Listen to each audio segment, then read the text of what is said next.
Guys, welcome back to my channel as I'm Sneha. তোমরা সবাই কেমন আছো? আমি তো বিন্দাস। আজ আমাদের আন্দামান ডে 6। আজ আমরা যাবো বারাটাং আইল্যান্ড, জারোয়া ফরেস্ট আর লাইমস্টোন কেভ।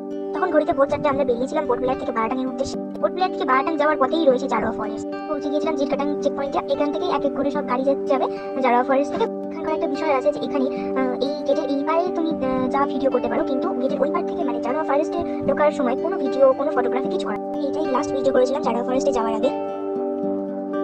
50 কিলোমিটারের পথ অতিক্রম করে আমরা বারাটাঙে পৌঁছেছিলাম এবং আমাদের ভাগ্যটা এতই ভালো ছিল যে আমরা জারোয়া দেখতে পেয়েছিলাম। এদিকে নামার সাথে সাথে আবার বৃষ্টি শুরু হয়ে গিয়েছিল। আমরা জিটি করে নদী পার করছিলাম।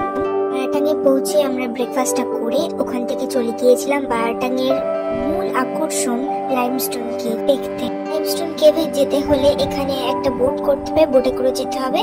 ওখানে পার পারসন 800 করেছিল।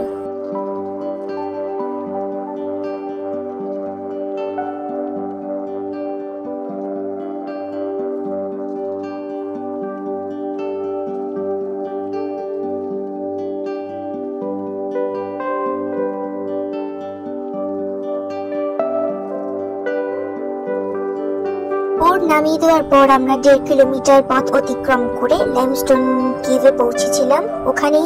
ওখানকার রাস্তার গাছপালা দেখে অনেকটা সুন্দরবনের মতো ফিলিংস আসছিল। এগুলো ম্যানগ্রোভ অরণ্যই ছিল।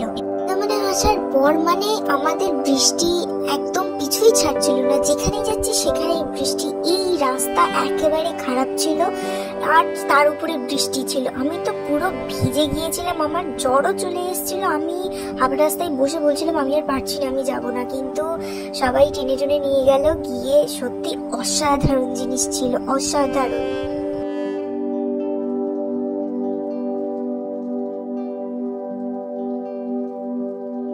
লাইমস্টোন কেভ বা চুনা পাথরের গুহায় গিয়ে দেখলাম এখানে নানান রকমের পাথর নানান রকমের আকৃতি ধারণ করেছে।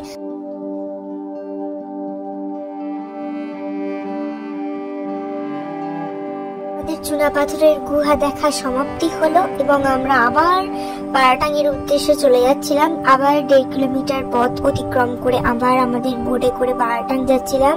পথেই এখানে একটা বেশ সুন্দর সেতু টাইপের ছিল, সেখানে আমরা ফটো টটো তুললাম। তাও বৃষ্টিটা কম ছিল তখন। বারাটাঙে পৌঁছে আমরা চলে গিয়েছিলাম মাড ভলক্যানো। তো এই জায়গাটা অনেকে চেনে না, জানেও না, অনেকে ভিজিটও করে না, কিন্তু আমাদের গাইড আমাদের এই জায়গাটা ভিজিট করিয়েছিল। জায়গাটা অসম্ভব সুন্দর ছিল, ভীষণই সুন্দর ছিল। কিন্তু এখানে আমাকে আবার সিঁড়ি পার করে উপরে উঠতে হয়েছিল।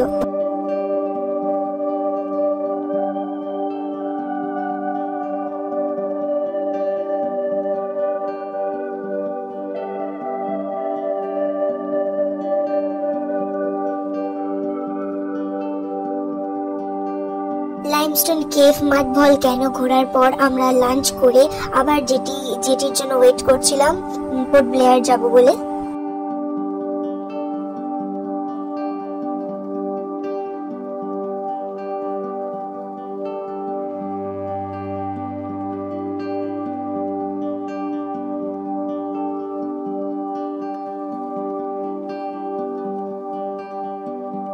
ওই যে দূরে একটা দ্বীপ দেখছো না, ওইটাই হলো জারোয়া ফরেস্ট। ওখানেই জারোয়ারা থাকে। আমরা ভাগ্যক্রমে দুবারই জারোয়া দেখতে পেয়েছিলাম।